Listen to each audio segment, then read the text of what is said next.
자, 3월 달이 시작을 했습니다. 그리고 3월이 시작이 되면 새로운 큐티 책을 우리가 받아들고 새 달을 여는데요. 3월 달 매일 성경 본문이 어디죠? 레위기입니다. 큐티 하려고 매일 성경을 구입해서 묵상 본문이 어딘가 이렇게 열었을 때 레위기를 발견했다면 여러분의 반응은 어떨까요? 기대와 막 설레임이 넘칠 그런 마음일까요? 아니면 어휴, 이번 달 큐티하기 정말 힘들겠다, 그런 반응일까요? 아니면 지금 무슨 소리 하는 거지? 큐티 대체 큐티하는구나 사람들, 이런 생각을 하지는 않으셨나요? 자, 우리가 말씀을 읽거나 큐티를 할 때 이 레위기라고 하는 부분을 만나게 되면 많은 분들이 힘들어 하시죠. 제사제도들이 많이 나오고 율법 규정들이 소개되어 있다 보니까 생소하기도 하고 따분하기도 합니다. 그래서 어떤 사람들은, 조금 이렇게 책임감이 강한 사람들은 빨리 읽어 해치우려고, 그리고 다음 부분으로 넘어갈 수 있도록 그렇게 하기도 하고요. 아니면 어떤 분들은 힘드니까 나중에 읽어야지 하고 뒤로 미루는 분들도 계세요. 근데 우리가 레위기를 이렇게 읽기 힘들어하는 이유는 단지 레위기가 어렵거나 또 읽기 따분하고 지루하기 때문만은 아닙니다. 사실 그것보다 더 근본적인 이유가 있어요. 여러분, 지금도 유대인들은 유대인 자녀들, 자기의 자녀들을 회당에서 교육시킬 때 제일 먼저 어디서부터 출발하냐면 레위기부터 출발한다고 그래요.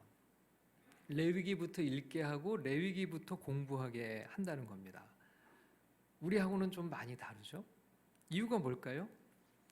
그만큼 지금도 이 레위기를 중요하게 여기기 때문에 그런 거예요. 자, 유대인들은 레위기의 말씀을 기록된 문자대로 지금도 지키려고 합니다. 물론 이제 모든 유대인들이 다 그런 건 아니겠죠. 정통 유대인들은 지금도 율법의 조항들을 철저하게 지키고 따릅니다. 자, 그러면 여기에 힌트가 있어요. 그럼 왜 오늘날 그리스도인들은 레위기를 읽기 힘들어할까요? 사실 우리 그리스도인들이 이 레위기의 말씀을 오늘 우리 신앙생활에 별로 의미가 없다고 여기기 때문에 그래요. 지금은 구약의 제사도 다 사라졌고 율법 조항들을 하나하나 지킬 필요도 없으니 거기에 나와 있는 레위기의 말씀들이 우리 신앙에 그닥 중요하게 느껴지지가 않죠. 그러다 보니 레위기는 피부에 와닿지도 않고 읽어도 별로 의미가 없다고 생각하니까 읽기가 쉽지 않은 겁니다. 그런데 여러분, 정말 레위기가 오늘 우리 그리스도인들에게는 별로 중요하지 않은 그런 말씀일까요? 여러분, 결코 그렇지 않습니다. 레위기는 오늘을 살아가는 우리 그리스도인들에게도 너무나 중요한 하나님의 뜻을 담고 있는 하나님의 말씀이죠. 여러분, 예수님은 율법을 폐기하러 오셨다고 하셨습니까? 아니죠. 율법을 완성하러 오셨다, 이렇게 말씀을 하세요. 여러분, 예수님께서 내 원수를 사랑하라 라고 말씀하신 것 모두가 알고 계시죠? 심지어는 또 내 이웃을 내 몸처럼 사랑하라, 이런 말씀은 기독교인이 아닌 사람들도 많이 알고 있어요. 세상 사람들도 알고 있는 말씀입니다. 내 이웃을 내 몸처럼 사랑하라. 근데 여러분, 예수님이 하신 이 말씀이 레위기의 말씀을 예수님이 인용하셨다는 것을 알고 계십니까? 레위기 19장 18절에 원수를 갚지 말며 동포를 원망하지 말며 내 이웃 사랑하기를 내 자신과 같이 하라. 나는 여호와니라. 여러분, 예수님이 바로 이 레위기의 말씀을 인용해서 제자들에게 내 몸같이 이웃을 사랑하라고 하셨다는 것을 아는 사람은 많지 않아요. 물론 레위기에 기록된 율법 조항들은 오늘날 문자 그대로 우리가 따라야 하지는 않습니다. 따라야 하는 것은 아니에요. 그러나 레위기의 율법 조항 속에 숨겨진 하나님의 뜻은 여전히 유효합니다. 여러분, 레위기 19장 9절에서 10절에는 이런 말씀이 있어요.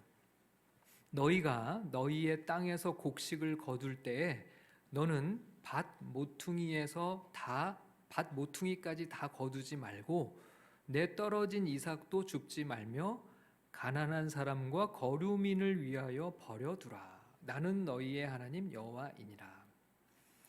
여러분, 오늘날의 문화 속에서 추수를 하면서 이렇게 말씀처럼 그냥 다 베지 않고 한 모퉁이를 이렇게 그대로 남겨놓거나 아니면 떨어진 이삭을 그대로 방치한다고 해서 가난한 사람들에게 유익이 되지는 않아요. 그죠? 그리고 요즘에는 손으로 베지 않잖아요. 기계로 베기 때문에 이 곡식이 바닥에 떨어지는 것도 거의 없어요. 거의 다 수확이 됩니다. 자, 그러면 이 말씀을 문자대로 지킨다고 그래서 기계로 곡식을 베다가 한쪽 모퉁이를 남겨두는 것보다, 자, 이 말씀의 본래 의미는 뭐예요? 가난한 자들을 돕기 위한 배려를 주님이 말씀하고 있는 거죠. 그 모든 이윤을 다 독식하지 말고 그 이윤의 일부를 가난한 자들을 위해서 나누어 줄 것에 대해서 말씀을 하고 있죠. 그렇다면 오늘날은 어떻게 적용하는 게 맞습니까? 잘 거둔 곡식, 그리고 그것을 잘 팔아서 남는 이윤으로 가난한 이들을 돕기 위한 일정 정도의 그런 또 나눔. 여러분, 그러니까 이 레위기의 말씀은 여전히 우리에게 하나님의 뜻으로 중요하다는 거예요. 우리 시대의 가난한 이웃들을 돕기 위해서 가장 효과적인 수단이 무엇인지를 강구하라고 주님은 우리에게 말씀하고 있다는 거죠. 레위기는 그래서 우리에게 중요한 말씀입니다. 그 문자를 그대로 지킨다는 의미에서가 아니라 그 계명을 우리에게 주신 하나님의 본래의 의미를 우리는 여전히 레위기 말씀을 통해서 발견할 수 있기 때문에 그렇다는 거예요. 여러분, 나아가서 레위기에는 여러 제사 제도들이 기록되어 있죠. 그런데 이 제사 제도들이 우리는 오늘날 예배를 드릴 때 레위기에 기록된 제사 모양을 그대로 따르지는 않지만 예수 그리스도의 십자가 죽음을 이해하는 데는 레위기에 기록된 제사를 빼놓고서는 이해할 수가 없어요. 그리스도의 십자가의 죽음을 이해하는 가장 중요한 키워드는 바로 레위기의 제사 제도에 담겨져 있습니다.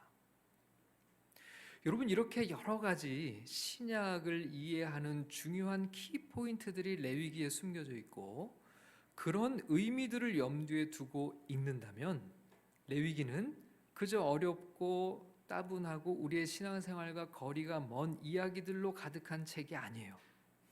오히려 흥미진진하고 배우면 배울수록 은혜가 넘치는 하나님의 말씀이라는 것을 우리가 깨달을 수 있죠. 오늘날 우리 그리스도인들에게도 레위기는 중요한 하나님의 말씀이 아닐 수가 없습니다. 저는 우리가 레위기를 읽고 묵상하면서 그런 은혜들을 경험하는 그런 축복이 있기를 소원합니다. 레위기 4장과 5장에는 속죄제라는 제사가 소개되어 있습니다. 오늘날 우리는 속죄 제사를 더 이상 드리지 않죠. 그런데 속죄제에 대한 성경의 기록을 살펴보면 오늘날에도 우리가 동일하게 찾아서 적용할 수 있는 보편적인 진리들이 그 안에 담겨져 있어요. 여전히 유효하고 앞으로도 변하지 않는 진리가 거기에 담겨져 있다는 겁니다. 자, 그 중에서도 오늘은 성경이 말씀하는 죄에 대한 진리, 속죄제 속에서 이 죄에 대한 몇 가지 진리를 살펴보려고 합니다. 말씀 속에 큰 은혜가 우리 모두에게 임할 수 있기를 주님의 이름으로 축원합니다. 죄에 대한 성경의 가르침, 첫 번째 진리는 죄는 하나님의 임재를 가로막는다는 사실입니다. 여러분, 인간이 누릴 수 있는 가장 큰 복이 뭘까요? 그건 바로 하나님의 임재입니다. 하나님의 임재는 하나님이 우리와 함께 하시고 하나님을 충만하게 경험하는 거예요. 자, 우리가 하나님께 가까이 가면 가까이 갈수록, 즉 하나님의 임재 안으로 깊이 들어가면 들어갈수록 우리의 삶에, 우리의 영혼에는 진정한 기쁨과 만족이 넘치게 돼요. 여러분, 거기에 참된 행복이 있습니다. 시편 65편 4절 말씀 우리 다 같이 읽어보겠습니다. 시작. 주께서 택하시고 가까이 오게 하사 주의 뜰에 살게 하신 사람은 복이 있나이다. 우리가 주의 집 곧 주의 성전의 아름다움으로 만족하리이다. 자, 여기 보니까요, 주님께 가까이 다가갈 수 있다는 것이 얼마나 하나님의 큰 은혜인지를 발견할 수 있죠. 자, 주께서 택하시고 가까이 오게 하사 그랬습니다. 여러분, 주님이 택하시지 않은 사람, 그리고 주님이 가까이 오게 허락하지 않은 사람은 결코 주님께 다가갈 수가 없어요. 그래서 주님께 가까이 갈 수 있다는 것이, 그래서 주의 뜰에 살 수 있다는 것이 사람에게는 가장 큰 복이라고 성경이 말씀하고 있죠. 그리고 시편 기자는 이 말씀의 끝에 만족하리이다라고 표현하고 있습니다. 여러분, 주님의 임재 안에 거하는 사람에게 참된 만족이 허락되는 거예요. 참된 만족과 참된 기쁨과 참된 안식은 주님 안에서 얻을 수가 있다는 겁니다. 시편 73편 28절도 이렇게 말씀해요. 함께 읽겠습니다. 하나님께 가까이 함이 내게 복이라. 내가 주 여호와를 나의 피난처로 삼아 주의 모든 행적을 전파하리다. 자, 여기서도 하나님께 가까이 함이 내게 복이라 라고 성경이 말씀하죠. 여러분, 인간의 삶이 왜 허무하고 공허할까요? 소유가 더 늘어나면 그 허무와 공허가 채워질까요? 사람들의 사랑을 더 많이 받고 사람들이 인정과 인기를 얻으면 그렇지 않을까요? 그러나 성경은 그렇게 말씀하지 않아요. 하나님께 나아갈 때, 여러분, 인간은 본질적으로 하나님으로부터 나왔기 때문에 그 하나님과 함께 할 때 세상 어디서도 얻을 수 없는 진정한 만족을 누릴 수 있다고 성경이 말씀하죠. 여러분, 참회록이라고 하는 책을 남긴 위대한 신학자 어거스틴은 이렇게 말했습니다. 오 하나님, 우리가 하나님께 돌아가 그 품 안에서 쉴 때까지는 나에게 결코 평안함이 없나이다. 하나님을 가까이함, 나아가 하나님의 임재 안에 거하는 삶보다 더 큰 복이 우리에게 없다는 것이죠. 그런데 문제가 있습니다. 하나님과 인간 사이를 갈라놓는 것이 있다는 거예요. 그게 뭘까요? 자, 본문 3절을 함께 읽어보겠습니다. 시작. 만일 기름 부음을 받은 제사장이 범죄하여 백성의 허물이 되었으면 그가 범한 죄로 말미암아 흠없는 수송아지로 속죄 제물을 삼아 여호와께 드릴지니. 자, 여기에 범죄, 죄라고 하는 단어를 우리가 주의 있게 봐야 됩니다. 여러분, 하나님과 인간 사이를 갈라놓는 그 틈에는 무엇이 있냐면 바로 죄가 있다는 거예요. 자, 여기서는 기름 부음 받은 제사장의 죄를 언급하고 있는데요.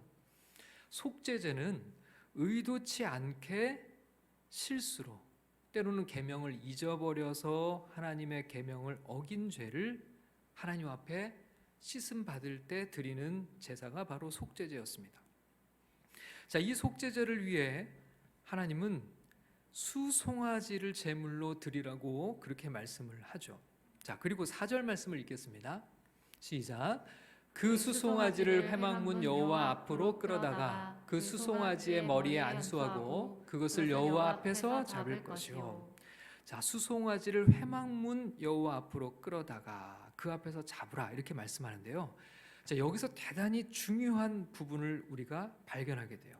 그게 뭐냐면 회막문이라고 말씀을 하면서 회막문 그 다음에 뭐라고 표현을 합니까? 여호와 앞이라고 말씀을 해요. 회막을 여호와 앞이라고 표현을 하고 있죠. 그리고 그것을 여호와 앞에서 잡으라고 말씀합니다. 근데 여호와 앞에서 잡는 것이 어디서 잡는 겁니까? 회막 문 앞에서 잡는 거예요. 자, 여기서 회막이라고 하는 것을 하나님의 임재, 그러니까 하나님을 만날 수 있는 처소로서 회막을 말씀하고 있어요. 그 앞에서 수송아지를 잡으라는 겁니다. 여러분, 회막은요, 성소와 지성소로 구성이 되어 있어요.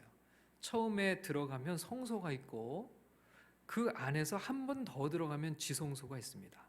성소와 지성소를 구분하는 곳이 바로 휘장이라는 것이 쳐져 있는데요. 자, 이 휘장을 통해서 들어가는 지성소, 그 앞에 무엇을 하라고 얘기를 하세요? 자, 5절과 6절의 말씀을 읽겠습니다. 시작. 기름 부음을 받은 제사장은 그 수송아지의 피를 가지고 회막에 들어가서 그 제사장이 손가락에 그 피를 찍어 여호와 앞 곧 성소의 휘장 앞에서 7번 뿌릴 것이며. 자, 죄를 범한 제사장은 회막문 앞에 수송아지를 잡고 그 피를 가지고 회막 안으로 들어가라고 했습니다. 자, 거기서 제사장은 손가락에 피를 찍어서 성소의 휘장 앞에 7번 뿌리라고 했습니다. 자, 여기서도 성소의 휘장 앞에라는 이 표현을 자, 뭐라고 동일시하냐면 여호와 앞이라고 말씀하고 있죠. 그러니까 지금 여호와 앞, 하나님의 임재의 처소인 그 지성소를 가리고 있는 휘장에 7번 피를 뿌리라는 겁니다. 여러분, 여기서 그럼 왜 피를 뿌려야 하는 걸까요? 이 피는 죄로 오염된 것을 정결하게 씻게 하기 위해서 피를 뿌리라고 하는 겁니다. 자, 그러면요, 지금 이 오염된 것, 대제사장의 죄가 궁극적으로 하나님과 이 제사장 사이를 갈라놓고 있다는 것을 알 수가 있어요. 하나님 앞에 나아가지 못하도록 지금 오염된 것, 그것을 피로 씻어내야 하는데 바로 거기에 죄가 있다는 거죠. 여러분, 여호와 앞을 향해 나아가는 데 있어서 대제사장을 무엇을 걷어내야 하냐면 죄를 걷어내야 한다는 겁니다. 자, 7절 말씀도 함께 읽겠습니다. 시작. 제사장은 또 그 피를 여호와 앞 곧 회막 앞 향단 뿔들에 바르고 그 송아지의 피 전부를 회막문 앞 번제단 밑에 쏟을 것이요. 자, 여기서도 피를 찍어 회막 앞 향단 뿔들에 바르라고 했습니다. 자, 여기도 보면요, 회막 안 향단 뿔을 가리켜서 여호와 앞이라고 표현을 하죠. 계속해서 반복되는 단어가 바로 여호와 앞입니다. 그러니까 이 여호와께 나아가기 위해서 그 앞에 걷어내야 되는 것이 있다는 거예요. 씻어내야 된다는 것이 뭡니까? 지금 그게 바로 죄라는 겁니다. 여러분, 궁극적으로 죄는요, 우리가 하나님 앞에 나아갈 수 없게 가로막아요. 하나님과 우리 사이를 갈라놓는 것입니다. 하나님의 임재의 복을 누리지 못하도록 만드는 것이 죄라는 겁니다. 하나님은 이 죄를 그대로 두고 우리에게 복을 주실 수 없다는 거예요. 그래서 피를 뿌려 정결하게 하지 않으면 하나님의 임재 안으로 나아갈 수 없다는 것이죠. 여러분, 앞에서요, 하나님께 가까이 함이 우리에게 가장 큰 은혜고 복이라고 했습니다. 여러분, 우리는 하나님의 임재 안에 있을 때 진정한 기쁨, 참된 행복을 맛보게 돼요. 그런데 여러분, 왜 우리가 그리스도 안에 있으면서도 주님이 주시는 그 풍성한 은혜의 삶을 누리지 못하고 살아가는 걸까요? 우리에게도 바로 이 문제가 있다는 겁니다. 하나님의 자녀가 되었지만 우리도 모르게 짓는 소소한 죄들이 하나님과 우리 사이를 자꾸 갈라놓고 하나님의 임재를 누리지 못하게 만든다는 거죠. 에베소서 4장 30절 말씀을 함께 읽겠습니다. 시작. 하나님의 성령을 근심하게 하지 말라. 그 안에서 너희가 구원의 날까지 인치심을 받았느니라. 여러분, 우리 그리스도인들이 죄에 민감하게 깨어 있어야 하는 이유가 바로 여기 있어요. 여러분, 우리 그리스도인들이 죄의 욕망을 따라 살아가면 우리 안에 계신 성령님을 근심하게 만드는 것입니다. 여러분, 오늘날 성전이 무엇이죠? 바로 우리 그리스도인들 한 사람 한 사람이 하나님이 거하시는 성전, 성령이 거하시는 처소죠. 우리 모두가 다 지성소입니다. 그런데 하나님의 그 임재를 충만하게 누리지 못하도록 방해하는 것이 무엇입니까? 그게 바로 죄라는 거예요. 하나님의 자녀가 되었음에도 불구하고 우리 안에 충만하게 거하시는 성령님과 그 임재 안에서 누릴 수 있는 그 은혜의 복을 우리가 마음껏 누리지 못하는 이유는 바로 죄에 오염된 문제가 있다는 겁니다. 그것 때문에 우리는 성령 충만, 즉 하나님의 임재를 온전히 맛보지 못하는 거예요. 여러분, 하나님의 임재를 가장 강력하게 경험하는 것을 성경은 성령 충만이라고 표현하고 있어요. 그래서 성경은 에베소서 5장 18절에서 이렇게 말씀합니다. 함께 읽겠습니다. 술 취하지 말라. 이는 방탕한 것이니 오직 성령으로 충만함을 받으라. 여러분, 성령의 충만, 이것이 바로 하나님의 깊은 임재 안으로 들어가 하나님이 우리에게 약속하신 그 풍성함을 누리는 삶입니다. 그래서 성경은요, 우리에게 오직 성령을 충만하게 받으라. 대신에 무엇을 걷어내라고요? 방탕한 죄를 걷어내라. 여러분, 이 두 가지가 함께 있을 수 없다는 거예요. 죄의 문제를 놔두고 하나님의 임재를 충만하게 경험하고 그 임재 속에서 누리는 우리 영혼의 평안과 안식과 기쁨과 자유를 맛볼 수가 없다는 겁니다. 여러분, 하나님을 가까이 함이 복입니다. 우리는 그 복을 누리며 살기 위해서 우리 안에 있는 죄의 문제들을 먼저 해결함 받아야 된다는 것이죠. 그렇게 하나님의 임재와 영적인 교제를 누리며 살아가야 하기 때문에 우리는 죄에 더 민감하게 깨어 있어야 한다고 성경이 말씀하고 있는 것입니다. 자, 죄에 대해서 발견하는 두 번째 진리가 있습니다. 그것은 리더의 죄가 더 무겁다는 것입니다. 여러분, 레위기 4장과 5장에는 여러 부류의 사람들의 속죄 제물에 대한 소개가 나와 있어요. 제사장과 회중은 속죄죄의 제물로 수송아지를 드려야 했습니다. 자, 여기서 회중은 백성들의 대표 그룹을 말하는 겁니다. 오늘날 예를 들면 국회의원처럼 백성들의 지도자들이 모여 있는 그룹을 회중이라고 표현을 했어요.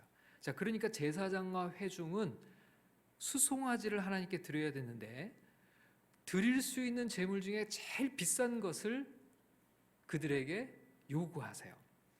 자, 그 다음에 족장은 순염소, 일반 평민은 암염소와 어린 양. 자, 그 중에서도 가난한 사람들은 산비둘기나 집비둘기, 그것도 어려우면 곡식가루를 제물로 드릴 수 있게 했습니다. 근데 여러분, 흥미로운 것은요, 어떤 죄를 범했느냐를 가지고 제물을 정하는 것이 아니고 그 사람이 공동체 안에서 어떤 위치를 가지고 있느냐에 따라서 제물이 정해졌다는 거예요. 자, 그러면 여러분, 이것이 무엇을 이야기하는 겁니까? 하나님께서 말씀하시는 것은 죄의 사회적 책임을 중요하게 보신다는 거예요. 특별히 지도자들이 죄를 범하면 그것을 속죄받기 위해서 더 비싼 제물을 드려야만 했습니다. 더 큰 희생을 요구하고 있는 거죠. 더 많은 대가를 주님이 말씀하시는 겁니다. 자, 여러분, 누가 리더입니까? 리더는 많은 사람들에게 영향을 끼치는 사람들이에요. 그렇기 때문에 리더의 죄는 다른 사람들에게 잘못된 메시지를 전달하고 그릇된 본을 보이게 됩니다. 하나님께서 지금 그것에 대한 책임을 말씀하시는 겁니다. 리더들의 죄는 어떤 개인 차원에서 머물지 않고 다른 사람들도 죄에 둔감하게 만들고 심지어는 더불어 죄를 범하게 만드는 영향을 미친다는 거죠. 그래서 하나님은 그 책임을 더 무겁게 물으신다는 겁니다. 여러분, 리더들은 이런 경각심을 잃어버리지 말아야 돼요. 여러분, 교회 공동체 안에서도 목회자나 직분자들은 다 리더들이죠. 사랑방 목자나 사역팀 팀장들이나 주일학교 교사나 다 리더들이죠. 가정에서는 부모가 리더죠. 여러분, 리더들은 더 조심해야 합니다. 왜 그렇습니까? 리더들은 모든 면에서 원하든 원치 않든 본을 보이게 되어 있어요.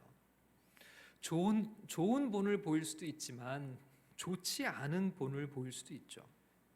여러분, 사람들은요, 리더들을 보고 따라갑니다. 리더들의 예배 생활, 말씀 생활, 기도 생활, 그리고 리더들이 세상에서 어떻게 하나님의 다스림을 따라 살아가는지를 다 보고 있어요. 그리고 하나님은 그것에 대한 책임을 리더들에게 물으신다는 것이죠. 여러분, 3절의 말씀도 한번 같이 읽겠습니다. 시작. 만일 기름 부음을 받은 제사장이 범죄하여 백성의 허물이 되었으면 그가 범한 죄로 말미암아 흠없는 수송아지로 속죄 제물을 삼아 여호와께 드릴지니. 여기 보면 제사장이 범죄하여라고 말씀하고 그 다음에 자, 뭐라고 되어 있습니까? 그게 백성의 허물이 되었다는 거예요. 여러분, 리더의 개인적인 죄가 백성의 허물이 될 수 있다는 것, 그걸 지금 성경이 말씀하고 있죠. 여러분, 백성들에게 제사장이라는 존재는 아주 중요한 역할을 하고 있어요. 좋은 영향, 선한 영향을 끼칠 수도 있지만 오히려 부정적인 영향, 악한 영향을 미칠 수도 있어요. 그래서 리더는 무거운 책임이 있습니다. 여러분, 예수님께서도 무릇 많이 받은 자에게는 많이 요구할 것이다 라고 하셨어요. 많은 달란트를 맡긴 사람들에게 더 많은 것을 요구한다고 말씀하셨어요. 야고보는 선생된 우리가 더 큰 심판을 받을 줄 알고라고 했죠. 여러분, 죄는 공동체적인 파괴력이 있습니다. 파급력이 있어요. 그래서 리더에게는 그런 책임이 뒤따른다는 사실을 또 우리는 이 레위기의 속죄 제사를 통해서 발견할 수 있습니다. 자, 마지막으로 죄에 대한 성경의 말씀 세 번째 진리는 죄에서 깨끗함을 받는 길이 있다는 사실입니다. 오늘 말씀에서도 하나님은 제사장의 죄를 씻음받고 제사장이 죄를 씻음받고 깨끗하게 되어서 다시금 하나님의 임재 안에서 주어진 직무를 회복할 수 있는 길을 제시하셨죠. 여러분, 여기서 핵심은 회복할 수 있는 길을 하나님이 주셨다는 거예요. 여러분, 하나님이 진정으로 바라시는 것이 무엇인지 알 수 있죠? 하나님은 죄의 처벌을 바라시는 것이 아니라 하나님이 바라시는 것은 정결하게 씻음받고 회복하기를 바라시는 거예요. 여러분, 우리는 이 속죄 제사 속에서 아버지 하나님의 마음을 발견하게 됩니다. 하나님의 임재를 방해하는 죄를 걷어내고 정말 하나님이 주시고 싶어 하시는 그 하늘의 복을 받아 누릴 수 있도록 하나님이 길을 주시는 거죠. 그런데 여러분, 우리가 다시금 하나님의 임재 안에 들어가 이 복을 누리기 위해서 제일 중요한 첫 출발은 뭘까요? 그것은 바로 죄를 인정하는 겁니다. 여러분, 속죄제를 드리려면 가장 먼저 내가 하나님 앞에 죄를 범했다는 사실을 인정해야 가능한 것이죠. 제사장이라도 죄를 인정해야 됩니다. 그래야 속죄제를 드릴 수 있어요. 모두가 속죄제를 드린다는 것을 알고 있어야 가능한 거죠. 자, 레위기 5장 5절과 6절 상반절에 이런 말씀이 있어요. 함께 읽겠습니다. 이 중 하나의 허물이 있을 때에는 아무 일에 잘못하였노라 자복하고 그 잘못으로 말미암아 여호와께 속죄제를 드리되. 자, 뭐라고 되어 있습니까? 허물을 인정하고 자백하라는 겁니다. 잘못했다고 인정하고 그것을 고백하고 제물을 드려 씻음 받으면 다시 깨끗게 되는 길이 열린다는 거죠. 그리고 다시금 하나님의 임재 안에 들어가 하나님이 주시는 영혼의 기쁨을 맛볼 수 있다는 겁니다. 여러분, 오늘 우리 그리스도인들에게도 하나님은 죄를 씻음받는 길을 열어주셨습니다. 우리가 죄인임을 인정하고 회개하고 돌이켜 예수 그리스도를 믿으면 우리는 죄 용서의 은혜를 얻고 하나님의 자녀가 되죠. 우리가 그리스도인이 되기 위해서 반드시 우리가 죄인이라는 사실을 인정해야 합니다. 자, 그리고 그리스도인이 된 이후에도 죄의 문제가 있을 때마다 하나님께 우리의 죄를 인정하고 자백하라고 성경이 말씀하세요. 요한일서 1장 9절 함께 읽겠습니다. 만일 우리가 우리 죄를 자백하면 그는 미쁘시고 의로우사 우리 죄를 사하시고 우리를 모든 불의에서 깨끗하게 하실 것이요. 우리 그리스도인들에게는 더 이상 속죄제가 필요하지 않습니다. 동물을 제물로 드릴 필요도 없습니다. 우리 주 예수 그리스도께서 희생의 제물이 되셔서 이제는 완전하게 우리를 속죄의 은혜로 인도해 주셨어요. 이제는 예수님의 피로 깨끗함을 받았습니다. 예수님을 통해서 우리는 이제 하나님이 임재하시는 지성소가 되었어요. 우리가 지성소가 되었어요. 그리고 성령이 우리 안에 계십니다.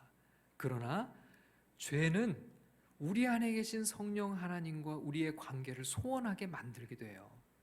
우리 안에 계신 성령님을 근심하게 만듭니다.